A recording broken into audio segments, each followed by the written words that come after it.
Жақында Алматы қалалық әуезов ауданы халыққа қызмет көрсету орталығының мәжіліс залында шетелдерден келген қандастардың жаңа ортаға орналасу, бейімделу және мемлекеттік қызметті пайдалану мәселелері атты дөңгелек үстел болып өтті.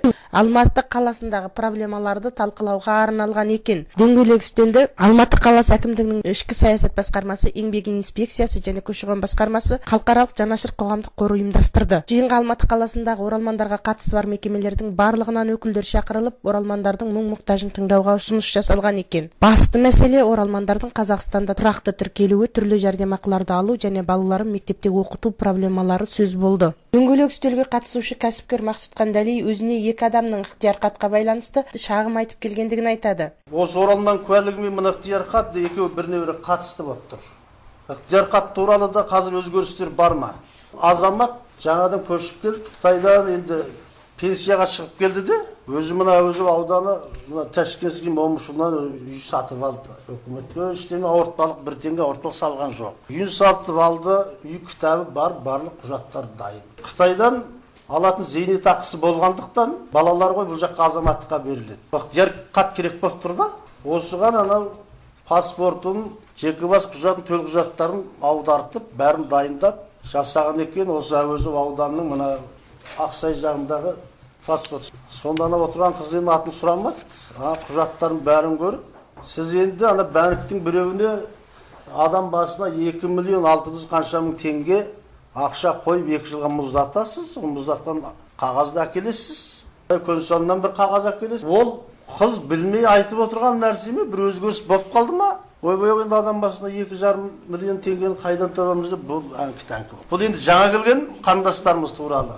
Ана ар жағында отырған Әділ деген кісі менімен құда келіп қоныстанғанына 10 жылдан асты. Бала шағасының бәрі әйеліне жолдасын тартып Қазақстан азаматы. Өзінің Қытайда пенсиясы болғаннан кейін 2 ретте ықтияр хатының уақыты бітіп, енді 3-шісіне алайын десе, ол соны ала алмады. Ол бермегі, тұрсаң тұр, тұрмасаң қайтып кет деген сияқты сөздер болды, бұл ала алмайды. Не үйіз ала алмайды. Енді азаматтыққа беріп жіберейін десе, бұл жақтан алып түске келгенше пенсия ала алмайды. Қытайдың беріп отырған ақшасы болған, соны алу үшін ол керек болды. Сонымен бұл кісі үшінші ықтияр хатын арыздарта алмайды. Бұл сауалға жиынға қатысқан Алматы қалалық ішкі істер басқармасы көші-қон полициясының инспекторы Әсет Жүнісбеков бұл арада мәселенің оралман куәлігіне тіреліп тұрғандығын жеткізді.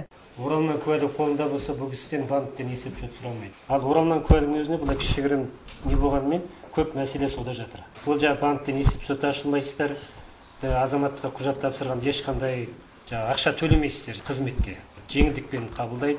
Сіз егер оралман куәлігін алып келіп өткізетін болсаңыз, сізге ешқандай не болмайды, кедергі болмайды, ықтияр хатын саласыз. 3 ай мерзімнің ішінде аласыз. Ал сіз оралман куәлігіңіз қолыңызда болса, сіз қазақ екеніңізді дәлелдегеніңіз ғой. 5 күннің ішінде барасыз, құжат өткізсеңіз 5 күнде аласыз, көшірмесін нотариалды арқылы бекітіп өткізесіз.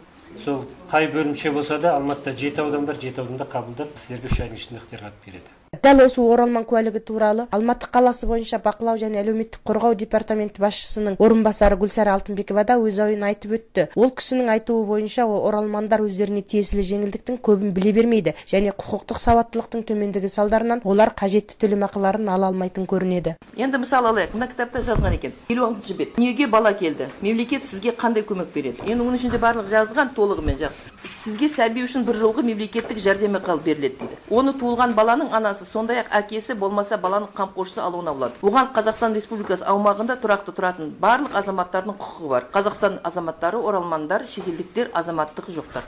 Мен қолымда қазір мына бүгін қол қойдым. 2 отказ. Мұса Аяған 84 жылғы Алматы Байқадам көшесінде тұрады, тіркеуі бар. Қалибай Гүлмира Қытайдан келген. Өйткені Қытаймен бізде келісім шарт жоқ, бұларға біз бере алмаймыз. Бұларға осы жәрдемақыны біз отказ бердік. Олар құжаттарын өткізген, тиісті мына кітапқа қарап өткізген. Бұлардың қателігі бірден оралман куәлігі жоқ. Бауырласымыздың қолында оралман кітапшасы болмаса, біз деген бұған бір жәрдемақыны бере алмаймыз. Құрметті тыңдаушы, сіздер жалпы оралман куәлігінің қаншалықты күшке, қуатқа ие екендігін естіп білдіңіздер. Келесіде тұрақты тіркеудің шырғалаңына түсіп жүрген қандастарымыз туралы әңгімелейтін боламыз.